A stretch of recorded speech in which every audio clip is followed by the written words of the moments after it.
ನಮಸ್ತೆ ಸ್ನೇಹಿತರೆ. ಇವತ್ತು ಸಿರಿಧಾನ್ಯಗಳು ವಿಶ್ವವ್ಯಾಪಿ ಆಗ್ತಾ ಇದೆ. ಇದ್ರ ಮಹತ್ವ ತುಂಬ ಕಡೆ ಕೇಳ್ತಾ ಇರ್ತಾರೆ ನೀವು.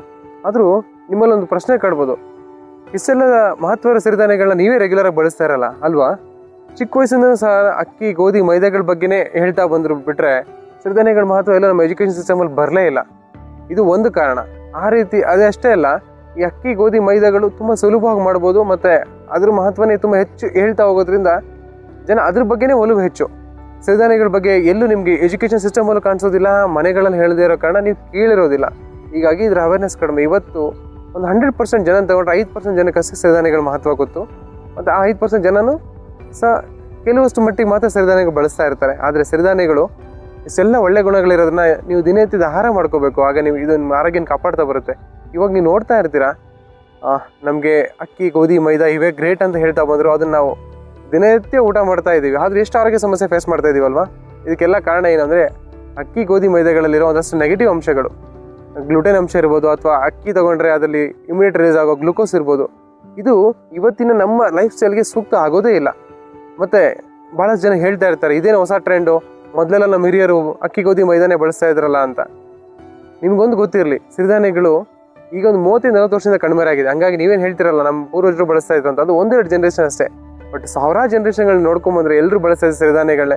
ಯಾವುದೇ ಟ್ರೈಬ್ಸ್ ಇರ್ಬೋದು ಅಥವಾ ಯಾವುದೇ ಸಿವಿಲೈಸೇಷನ್ ನೀವು ನೋಡ್ತಾ ಬಂದರೆ ಅಲ್ಲೆಲ್ಲ ಸಿರಿಧಾನ್ಯಗಳ ಬಳಕೆ ಯಥೇಚ್ಛವಾಗಿತ್ತು. ಕಾರಣ ನಮ್ಮ ಹಿರಿಯರಿಗೆ ಅವುಗಳ ಮಹತ್ವ ಗೊತ್ತಿತ್ತು. ಸಿರಿಧಾನ್ಯಗಳು ಫೇಮಸ್ ಆಗೋಕ್ಕೆ ಕಾರಣ ಅವುಗಳಿರೋ ಮಹತ್ವವಾದ ಅಂಶಗಳು. ಅದರಲ್ಲಿ ನಿಮಗೆ ಫೈಬರ್ ತಗೊಳ್ಳಿ, ವಿಟಮಿನ್ ತಗೊಳ್ಳಿ, ಪ್ರೋಟೀನ್ ತಗೊಳ್ಳಿ, ಒಂದು ಹೇಳ್ತಾರಲ್ಲ ಹೋಲ್ಸಮ್ ಪ್ಯಾಕಾಗಿ ಸಿಗ್ತದೆ ಸಿರಿಧಾನ್ಯ. ಅದು ನಿಮಗೆ ಬೇರೆ ಯಾವ ಪದಾರ್ಥದಲ್ಲೂ ಇಷ್ಟು ವಂಡರ್ಫುಲ್ ಆಗಿ ಸಿಗೋದೇ ಇಲ್ಲ.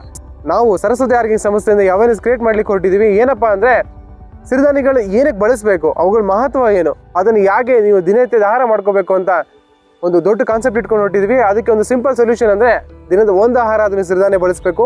ಅವಾಗ ನಿಮ್ಮ ದೇಹ ಡಿಟಾಕ್ಸಿಫೈ ಆಗ್ತಾ ಹೋಗುತ್ತೆ. ನಿಮ್ಮ ದೇಹಕ್ಕೆ ಅಗತ್ಯ ಎಲ್ಲ ಪೋಷಕಾಂಶ, ಫೈಬರು, ವಿಟಮಿನ್ಸ್, ನ್ಯೂಟ್ರಿಯೆಂಟ್ಸ್ ಸಿಗ್ತಾ ಹೋಗುತ್ತೆ. ಅದು ಸಿಕ್ಕಾಗ ಅದ್ರ ವಂಡರ್ಫುಲ್ ಬೆನಿಫಿಟ್ಸ್ ಗೊತ್ತಾಗುತ್ತೆ. ಆ ನಂತರ ಸಿರಿಧಾನ್ಯ ನೀವು ಸ್ಟೇಪಲ್ ಫುಡ್ ಮಾಡ್ಕೋತೀರಾ.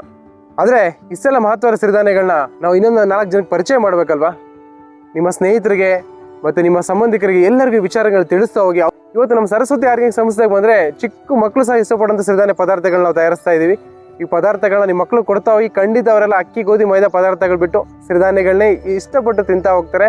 ಇದೇ ನೀವು ನಿಮ್ಮ ಮಕ್ಕಳಿಗೆ ಕೊಡ್ಬೋದಂಥ ದೊಡ್ಡ ಗಿಫ್ಟು.